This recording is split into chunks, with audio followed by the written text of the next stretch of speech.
I'm going to lead you through a real simple flow that you can go through when it comes to getting warmed up before your HIIT workouts. Now, I always like to take the top-down approach, so we're going to start with the head and neck area. We're going to go all the way down. We'll get to the ground. We'll do some other movements as well to get you activated so that you can perform any type of HIIT workout that you desire. So starting out, we're always going to start with that neck. Now, this is one kind of area of the body that people neglect when it comes to working out. So you're going to go forwards and backwards, do that about 3 to 4 times, and we'll go side to side about 3 to 4 times, and then just a nice rotation. Now, you don't have to really put too much strain on the neck. Just go nice and easy both directions. Okay, then we'll jump down to the arms, and we'll go about 4 to 5 forward, and then we'll go about 4 to 5 the other direction. So if you're doing some movements that require you to do like a push-up or mountain climbers, where we're going to activate those shoulders, you want to make sure that those are loose. And then I like to get to what we call the side body.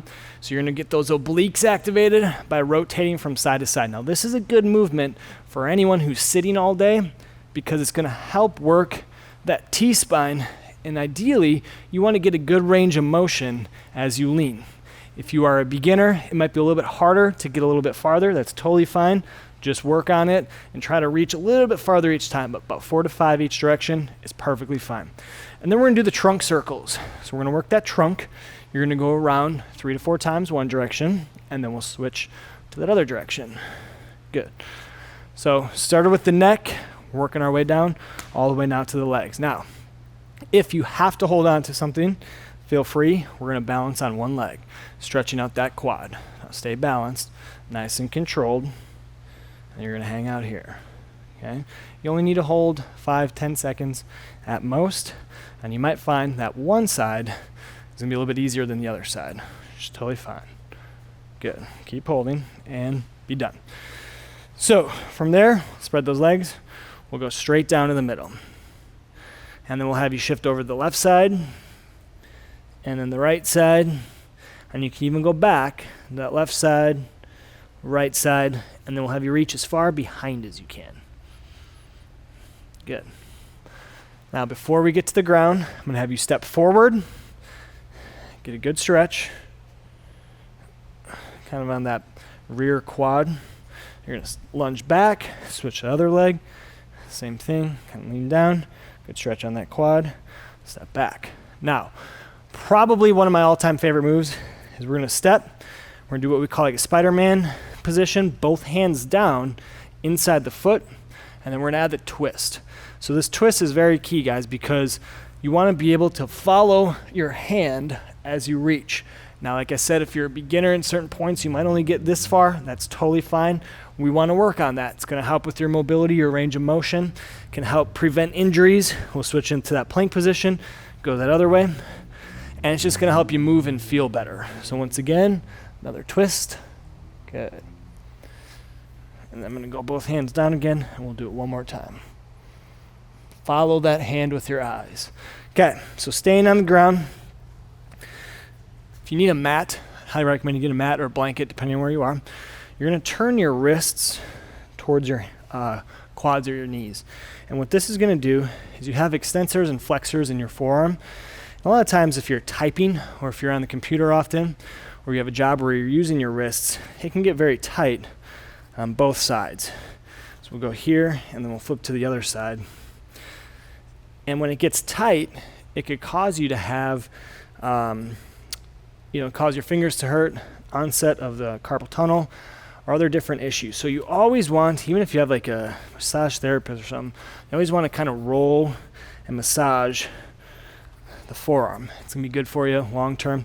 Might help you feel a little bit better. From there, we're going to get in somewhat of a child's pose. It's not going to be exactly like what child's pose would be, but you're going to shoot those hips back and you're going to reach as far forward as you can. Spreading those fingers, shooting the hips back in between your legs and really reaching.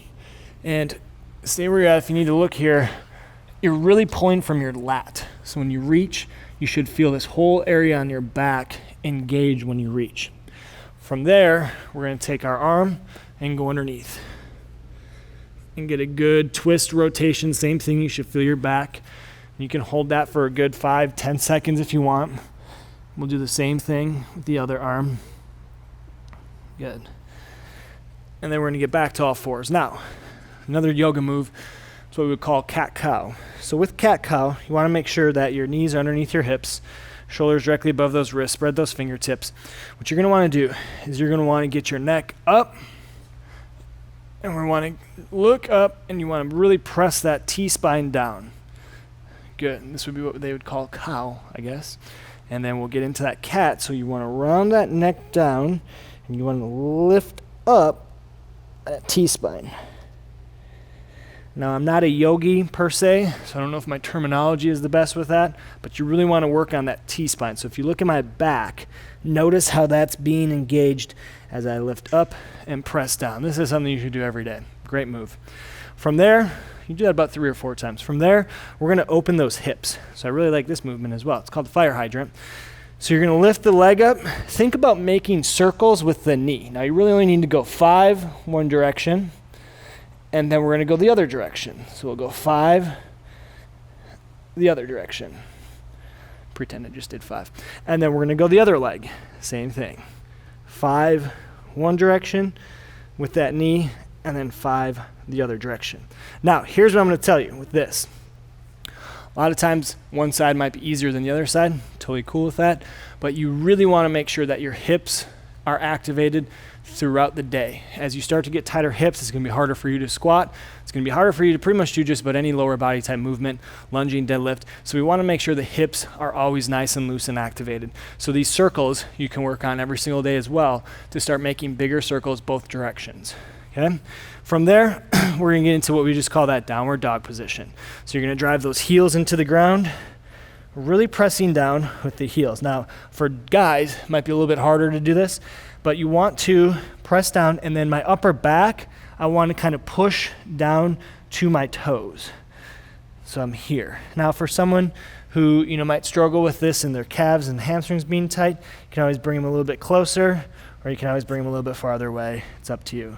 So depending on what you feel comfortable with doing. From here, we're going to shift into what I would call like a modified downward dog, or up dog, I should say. You're going to go here, and you're going to lift up, getting that back kind of in that hyperextended position, and then you're going to repeat that. And forward. And then from there, we'll hop to our feet, and I'll have you do 15 jumping jacks. Once again, activating those hips, getting those arms loose, and then keep it going. So, just to recap, top down, neck, arms, side body, hips, the rotation, quads, we'll get the inner portion of those legs. Once you get to the ground, we'll add that twist when we do the Spider-Mans to work that T-spine, forearms, and then we'll obviously get into opening the hips on the ground and then some downward dog and some other different yoga poses. So, very good. It honestly should take you 4 to 5 minutes to go through that. It's something that you can extend if you want to. This is actually a really good warm-up. It could be almost like a flow type workout that if you extend it more reps or a little bit longer on some of the holds, you're definitely going to feel nice and activated. So do this before every HIIT workout that we have on this page. If you have any questions or would like to see things further, drop them below. And please don't forget to subscribe to this channel. Thanks for watching.